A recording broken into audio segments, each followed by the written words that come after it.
दोस्तों, आजकल हमारा जीवन पैसों के नाप पर तोला जाता है। आप कितना पैसा कमाते हो, आपके पास में कितना पैसा है, या आपका कितना उपयोग हो सकता है, आपसे कितना फ़ायदा मिल सकता है, इसी के आधार पर संबंधों की बुनियाद रखी जाती है। आज हम देखते हैं समाज की जो व्यवस्था है पूरी कमर्शियल हो गई। व्यवहार जो है वो संबंधों के ऊपर हावी हो रहे। अगर कहीं रिलेशन संभाले जाते हैं तो सिर्फ कुछ फ़ायदा हो रहा है इसलिए संभाले जाते हैं।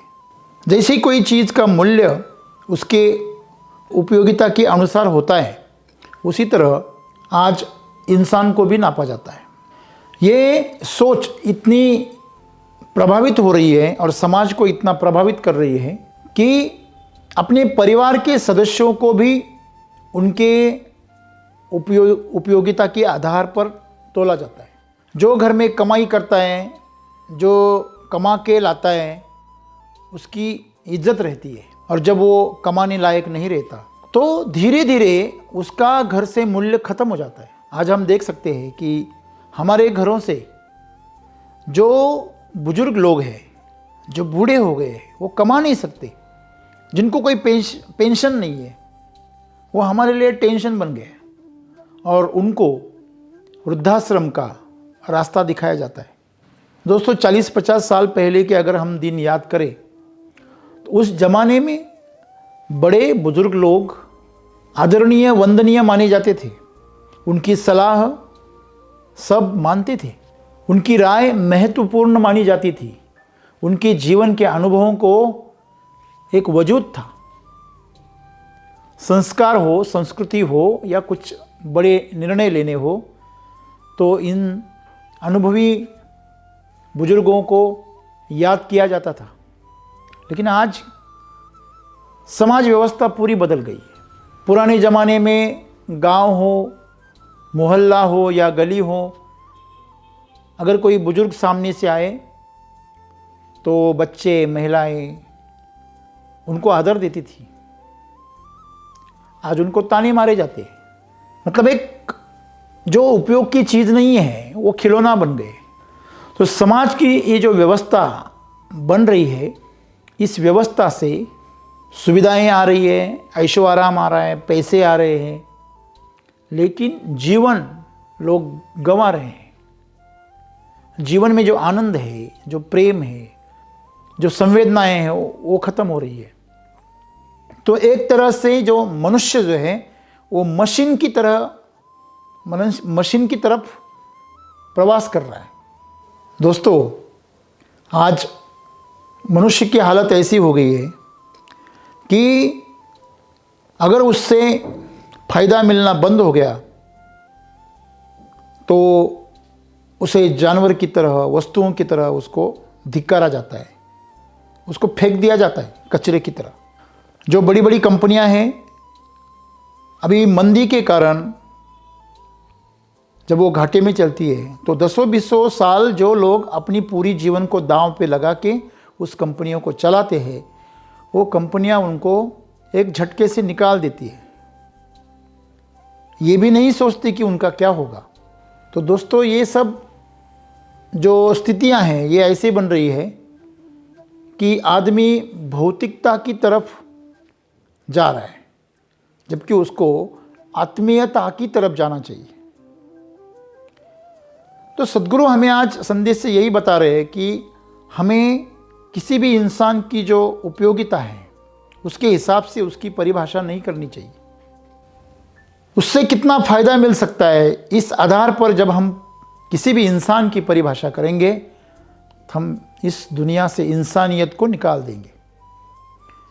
हमें चाहिए कि उसको खिलने देना चाहिए, उसको विकसित होने देना चाहिए। जैसे कि एक पौधा है, गुलाब का पौधा है, उस पर फूल खिलता है। क्या उसकी कुछ उपयोगिता है, उसके कुछ फ़ायदे हैं इसलिए वो खिल रहा है? बिल्कुल नहीं। वो अपने स्वभाव से खिल रहा है। कोई गाय है जो दूध देती है तो वो अपने स्वभाव से दे रही है। कोई मधुमक्खी का छत्ता है, उसमें शहद है, वो शहद क्या हमारे लिए बना है? बिल्कुल नहीं। वो प्रकृति के नियम से वो बना रहे हैं। सूरज उगता है, क्या वो किसी के फायदे के लिए उग रहा है? बिल्कुल नहीं। वो अपने प्राकृतिक स्वभाव से उग रहा है। हवाएं चल रही है, क्या आपको सांस देने के लिए चल रही है? बिल्कुल नहीं। बारिश गिर रही है, वो क्या आपकी प्यास बुझाने के लिए आ रही है? बिल्कुल नहीं। ये सब प्रकृति का स्वभाव है और प्रकृति सिर्फ खिलाना चाहती है, आपको विकसित कराना चाहती है, आपको आनंद देना चाहती है। लेकिन मनुष्य ने सभी चीज़ों को पैसों के आधार पे, फायदे के आधार पे तोलने की आदत लगा चुकी है। मैंने सुना है एक दादाजी जो कि अपने जीवन में प्रचंड मेहनत करके उन्होंने बहुत सारी संपत्ति कमाई। जब वो बीमार पड़े तो उनके परिवार ने उनको ऊपरी माले पे एक छोटे से कमरे में रख दिया और उस जगह पे एक घंटी लगा दी। जब भी उसको कुछ ज़रूरत पड़ती थी तो घंटी बजाता था, नौकर आते थे और कभी कभी उसका पोता भी आता था। तो दोस्तों, हुआ ऐसा कि कुछ दिन बाद वो दादाजी गुजर गए। गुजरने के बाद सब विधियां हो गई। तो जो दादाजी का लड़का था वो उनका जो सामान था वो बटोरने के लिए ऊपर कमरे में गया। तो वो जो उसके सामने नज़ारा था वो देख के वो चकित हो गया, क्योंकि उसका लड़का मतलब वो दादाजी का पोता वहाँ पे सब सामान संजोग कर एक पेटी में भर रहा था। तो जो दादाजी का लड़का था वो चकित हो गया अपने बेटे का ये सब कारनामा देखकर। उसने सोचा कि मेरा बच्चा कितना होशियार है, वो उसको काम बताने की ज़रूरत ही नहीं है। तो बड़ी जिज्ञासा की वजह से उसने उसको पूछा कि बेटा, तुम दादाजी का सामान इस पेटी में क्यों भर रहे हो? तो उस पोते ने कहा, पापा, जब आप बीमार पड़ोगे तो उस वक्त ये सब सामान काम आएगा। ये जवाब सुनकर उस पापा के पैरों के नीचे से जमीन खिसक गई। जिस तरह हम हमारे बुजुर्गों के साथ व्यवहार करते हैं, अगली पीढ़ी हमारे साथ उससे भी बदतर व्यवहार करेगी। अगर आज हम मनुष्य को, इंसान को अगर वस्तु समझ रहे हैं तो अगली पीढ़ी हमें वस्तु की तरह इस्तेमाल करेगी। तो दोस्तों, जो समाज की जो व्यवस्था है उसमें आज मनुष्य अपने वजूद को खो रहा है, अपनी इंसानियत को गंवा रहा है। उसका जो कारण है वो उसकी सोच है, उसका नज़रिया है। तो सद्गुरु जो हमें बता रहे हैं कि कोई भी इंसान है, उसकी परिभाषा करते वक्त आप उसकी उपयोगिता को मत आके, वो कितना सुंदर स्वभाव का मनुष्य है, उसके जीवन में आनंद कितना है, वो कितना सुगंधित है अपने कर्मों से, अपने आचरण से, अपने बोलचाल से, वो कितना सुगंधित है, वो कितना सुंदर है। दोस्तों, इंसान खुद में दुखी है क्योंकि वो सिर्फ पैसों के नाप पर दूसरों की अहमियत को नापता है, संपत्ति से नापता है, उससे कितना फायदा हो सकता है इस तरह नापता है। तो ये जीवन जीने का सही तरीका नहीं है। मनुष्य और चीज़ें, इनमें जो मूलभूत जो फर्क है वो जागरूकता का है, संवेदना का है। वही मनुष्य आज गंवा रहे हैं। दोस्तों, जब मोर नाचता है, जंगल में जब मोर नाचता है तो उसके पर गिरते हैं। लोग इतने होशियार हैं कि उन परों को, उनका भी व्यवसाय करते हैं, उनको भी बेचते हैं। मतलब दुनिया जो है ये पैसे के पीछे पागल हो गई है और जो पैसा वो कमा रहे हैं वो क्यों कमा रहे हैं इसका भी उनके कारण कोई स्पष्ट कारण नहीं है। तो मनुष्यता जो है आज खतरे में है। तो क्यों खतरे में है? क्योंकि हम हर चीज़ को मूल्य की तौर पर तोल रहे हैं, उसके फायदे के तौर पर तोल रहे हैं। हर रिश्ता व्यावहारिक तौर पे, कमर्शियल तौर पे तोला जाता है।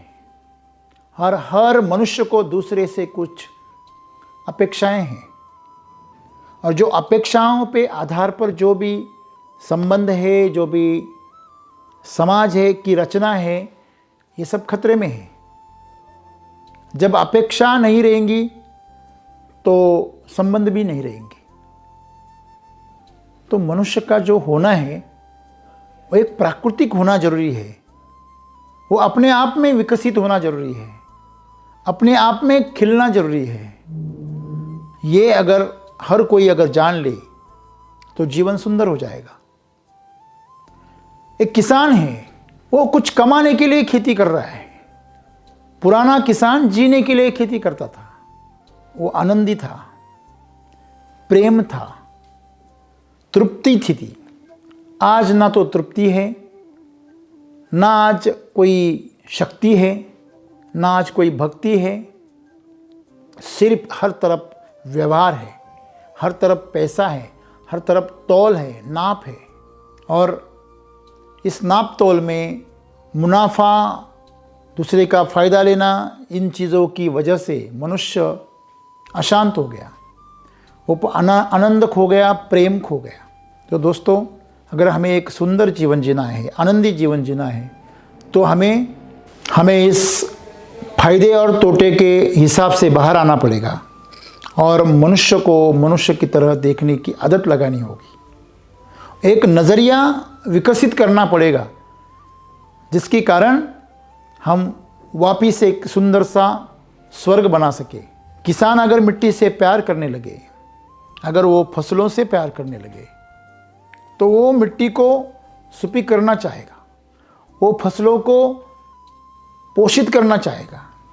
और इस तरह अगर वो जिएगा तो अपने आप उसका जीवन खिलेगा।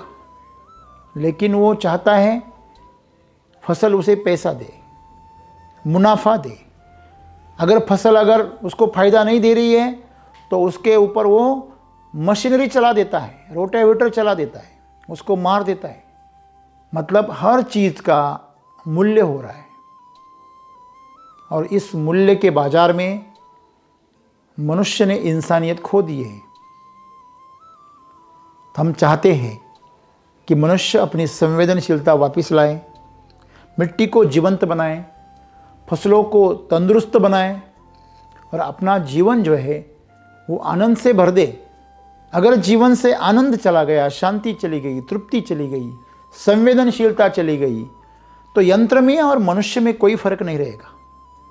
इसलिए सद्गुरु आज हमें जो बता रहे हैं कि किसी भी इंसान की परिभाषा आप उसके उपयोगिता के आधार पर मत कीजिए, उसको खिलने दीजिए, उसके जीवन में उसको विकसित होने दीजिए।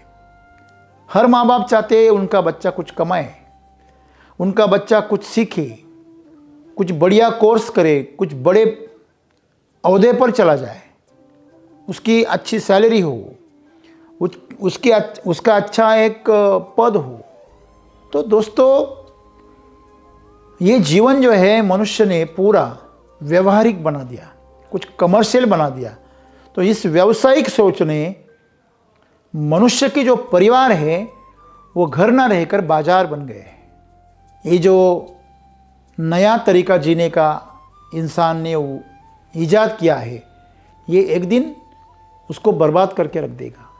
सब साथ रहते लेकिन अंदर से बिखरे हुए हैं, क्योंकि नापतोल हो रहा है, हिसाब किताब हो रहा है।